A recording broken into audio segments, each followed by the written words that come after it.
Welcome friends, this is our new video and this one will be about the magnificent site of Rocamadour, place of pilgrimages as well as one of the three most visited places in France. Let's go!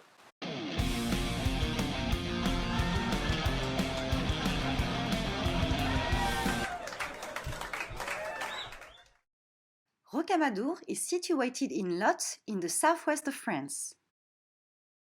We will start here down the valley because that's where you park the car, and then we're going to start the ascension through the various gates of the village, after which we will start climbing the great staircase to reach the sanctuary. There we will visit the chapel of the Virgin.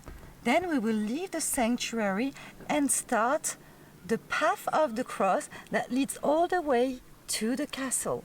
And that's where we'll end the tour. So now we've parked the car and we start the ascension. Let's go! But before we take you there, just a little explanation about the context. Around the 11th and the 12th centuries, miraculous discoveries multiply. Soon, hundreds of Christian sites all around Europe become pilgrimage goals. From the small oratory to the great abbey, you could find tibias of Saint Birgit or tooth of Saint Victor all over the place. Alongside the Crusades, which were rather military, the pilgrimages open to all developed with the help of the Church.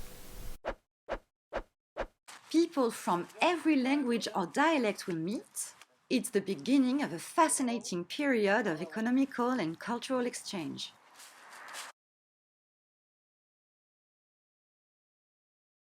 Jerusalem with the tomb of Christ, Rome with the tomb of Saint Peter, and Santiago de Compostela with the tomb of Saint Iago or Saint James. Because of the distances, some of these pilgrimages, by foot or horseback riding, could take several years back and forth. And not everybody could afford to be on the roads for such a long time without working.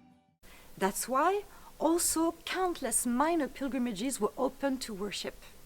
Each and every one of these sites being like a step on the way to the other. As a result, there were very different types of pilgrims. The rich and the powerful, who, although they had pious motivations, were not necessarily in for the suffering. They were traveling escorted quite comfortably, dining in luxurious inns and allowing themselves a few sins here and there because they would be forgiven in the end. The humble's journey was a bit more risky and less comfortable.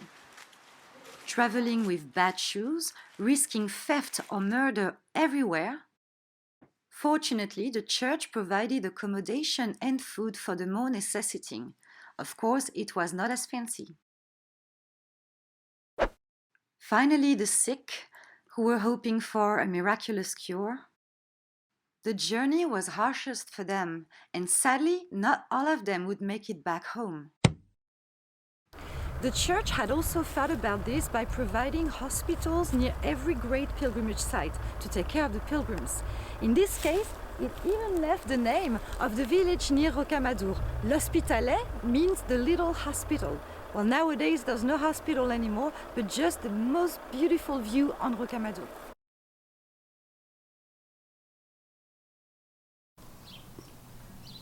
Rocamadour was not one of the major sites. It was not even a major step on the way to Compostela, so it was not on the Via Podiensis.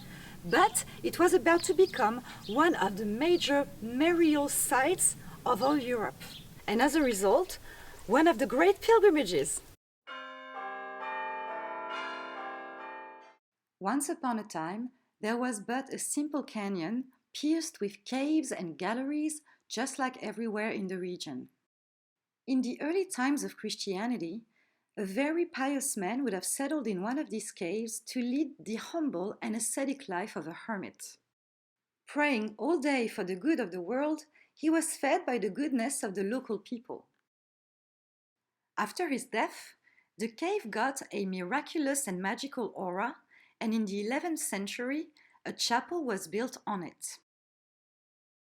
From the 12th century on, they started building a second chapel, then a third one, and so until they had a full sanctuary filled with 12 different chapels. And the pilgrims started coming very numerous. Of course, it's a great opportunity for commerce, even now. And soon, a whole village develops at the foot of the sanctuary. And all of the commerciants, shoemakers, hostel, they prosper thanks to the many pilgrims. The negative aspect, though, is that all this frequentation and these donations drew attention. And the village in the middle of this vulnerable and exposed valley was often pillaged. So, in the 13th century, the Abbey of Limoges commissioned a military fortress to be built at the top of the cliff to watch over the village and the sanctuary.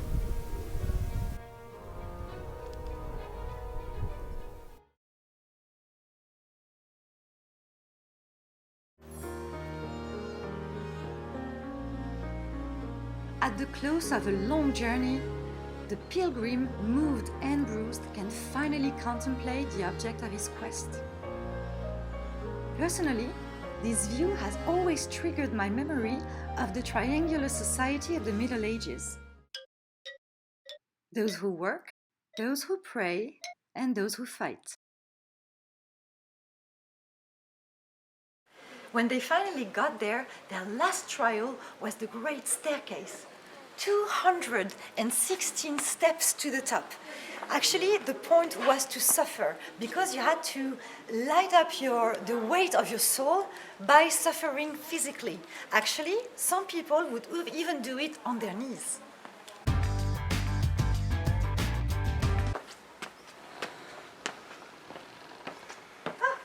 Here's one actually. Don't worry, it's gonna take you all day. Hey, good luck, man. Oh. The problem is that all these pilgrims stink a little bit because they have been walking for days without showering. Their feet are in terrible condition. Oh God.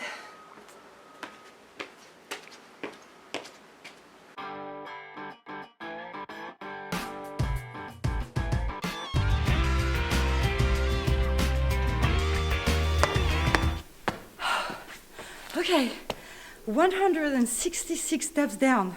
Only 50 to go. Let's continue.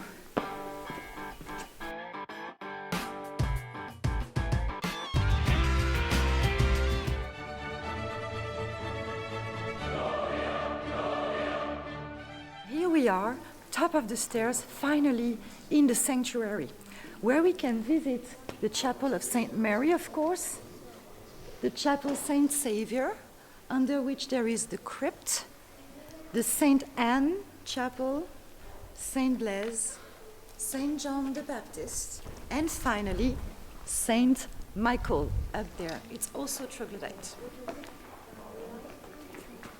Now let's hurry and visit Saint Mary's Chapel because that's what we came for after all. Come on!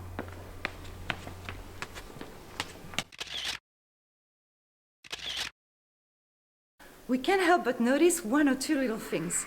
First, we cannot ignore this hole in the rock. Let's try to understand what it is. You see, in the region, in the Middle Ages, when people died, they had a tendency to pay a lot of money so that they could be buried near a church or a holy place, so that they thought they would go faster to heaven. And that's exactly what happened here in 1166. The problem is that while they were trying to excavate the rock, they found there was already a tomb there and already a dead man inside. The wonderful thing about it is that the dead man was fresh as if he had died the day before. And what's more, he smelled like flowers, which is an obvious sign of sanctity. Because they didn't know who this holy man was, they named him after the place Saint Amadour. But after further investigation by the church, they found out he was probably Saint Zacchaeus, who climbed up a sycamore tree to look at Christ. Anyway, his holy body was installed into a shrine in the crypt underneath the Saint Saviour Chapel and offered to worship for centuries.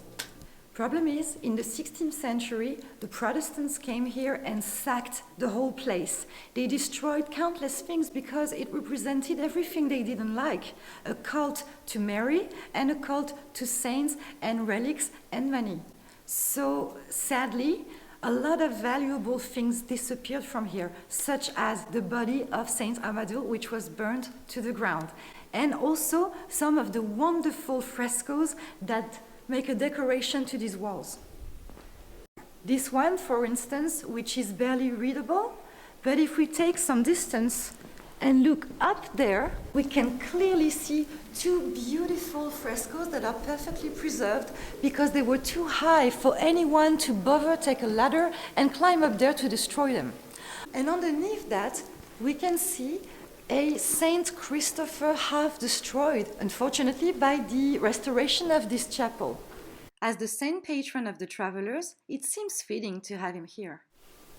Last but not least, beautiful fresco here, which sadly was massacred by the creation of this window in the 19th century. It dates from the 15th century and it kind of looks like a danse macabre because we can see two skeletons with their arms left in the air like that as if they were dancing. It usually is used to represent the plague and it kind of makes sense because 15th century follows the Black Death. Yet it has nothing to do. It is a scene called Le Dit des Trois Vifs et des Trois Morts. Three young and wealthy horsemen meet three dead people. The horsemen seem unaware that death can strike any time. Thus the dead remind them, we once were what you are and you will be what we are. It's a memento mori. Classic at the entrance of a church. And finally, before we get in, the last treasure of Rocamadour, look up.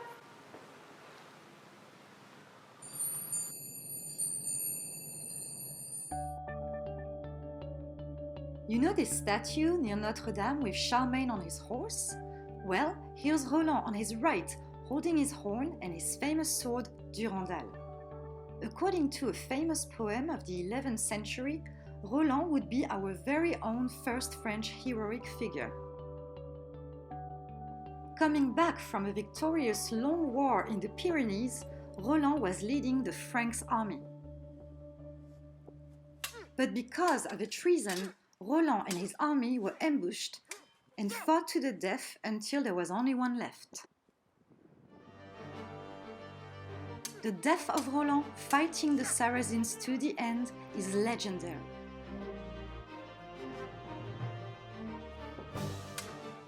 His sword should not fall at the hands of foes. Therefore, at the moment of his death, he threw it into the air. Then it was lifted by the hand of God himself and planted into Christian land.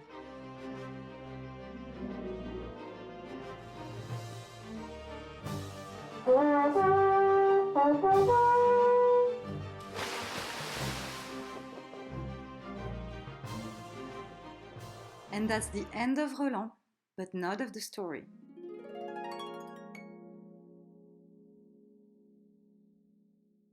Apparently, it is here in Rocamadour that the sword ended up. But nobody pretends that this one is the real one. It was replaced here in the 19th century. The real one sadly disappeared with Saint Amadou in the sack of the 16th century.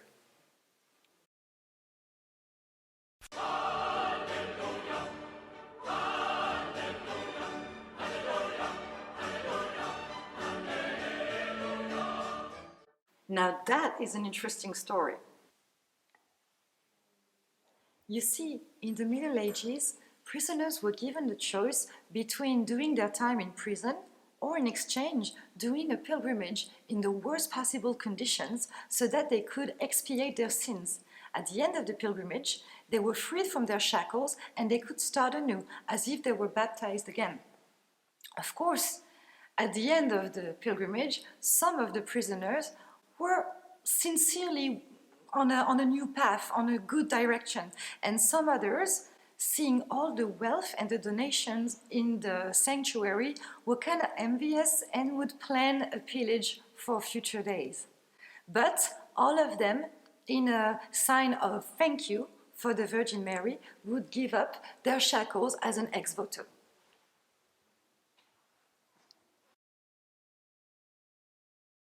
But the most important here is the Black Virgin of Rocamadour. Black, not exactly. What is traditionally referred to as a Black Virgin is a statue in wood of the Virgin that is made in a black wood, such as ebony. There are countless Black Virgins around the world, in South America, a lot in Europe, and they are all supposed to make miracles. In the case of the Madonna of Rocamadour, it's not exactly technically a Black Virgin because it was carved in box tree, but it was tarnished by all the smoke of the candles that were lit around her in the centuries. So now she's black. What is surprising, though, when you're in this chapel, is that if you look around, you're going to see those boats hanging pretty much everywhere around. What is that about? You see, as much as the Virgin of Rocamadour was famous for making miracles for women who were waiting for pregnancy or a good delivery, she was also saving the sailors for some reason.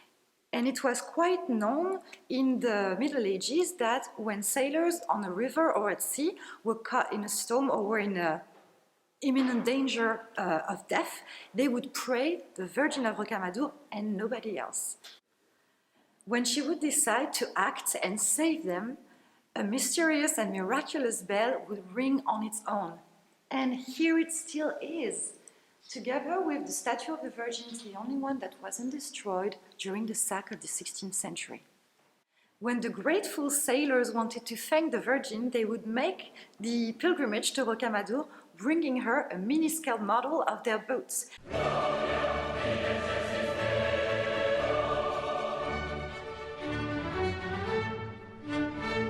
So now we can pass from here directly to St. Saviour's Chapel.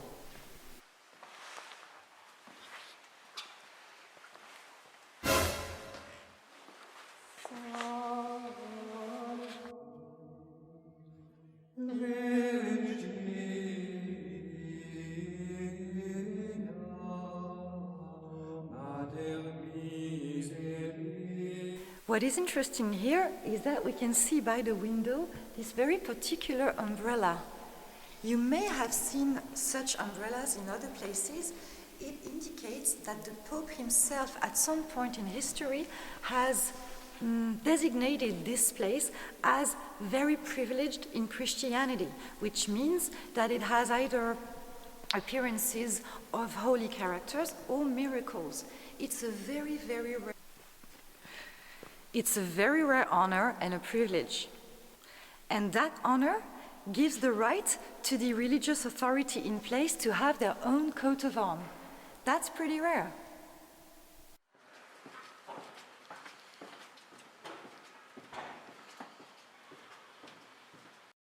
You will know Santiago de Compostela and its specific symbol, the scallop shell. Well, here they have their own, of course, la sportelle. It's very interesting in terms of symbolic. So, it is shaped like an almond because the almond tree is the first one that blossoms in the spring. So it's a symbol of rebirth, and obviously it's a symbol of Christ. This symbol being often used in painting, in this case it is used here with the Virgin of Rocamadour carved inside it. But what is most amazing and interesting about it is the little hoops on the side. You may wonder what they are here for. You see, when the pilgrims came here, as in any other pilgrimage, they would buy the symbol before they went back home. And these hoops were used so that they could sew it to their clothes or nail it on their door. At the time, people were very religious indeed, and it was almost guarantee going back home not to be robbed, because even the thieves respected God, and seeing that you had done such a holy thing, such a difficult thing as well, would gain you some respect. Some people would collect them all over their clothes, just like in the 80s with the pins, remember? Sadly, after the sack of the 16th century, the sanctuary was never the same anymore.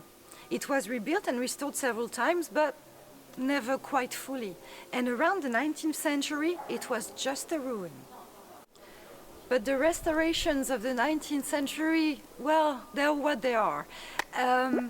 They were done, which is a good thing, and they saved a lot of our heritage, but often they were not done with a very good idea of the Middle Ages and what it was built for. For instance, take this crenellation path on top of the door. Okay, so first of all, when you see a matriculation like this on top of a door, that means it's supposed to defend it. So when you're standing at the foot of it, in front of the door, there are supposed to be holes between the cobbles so that the guards can throw rocks on your head. In this case, it looks just like a decoration, so obviously it's wrong. And if we continue up, we can see a series of crenellations and merlons. Well, normally the crenellation is the hole so that you can shoot, and the merlon is the wall behind which you can hide. In this case, they have installed arrow slits in the merlons, so you cannot hide and you're supposed to shoot from them, so what are the crenellations for? So yeah, it's not perfect, but at least it was done and it did save the place. And nowadays, more than 1 million people can come every year to admire it.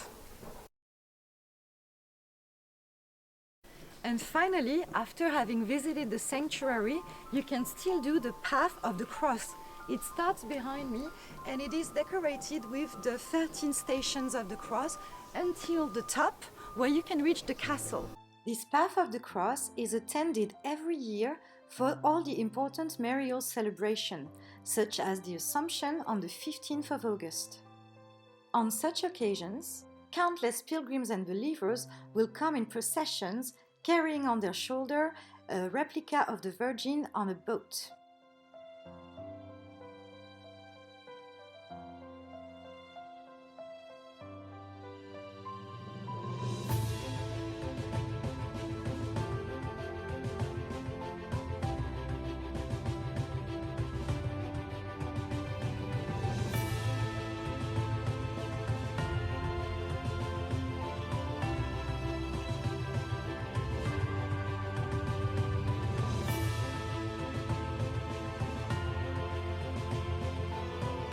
So it is over for this number.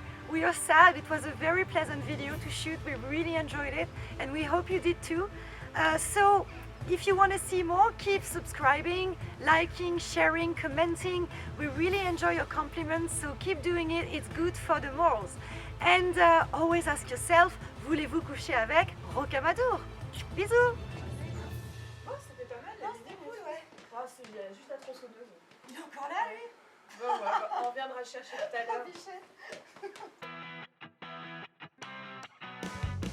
In any material. Great. What was their surprise?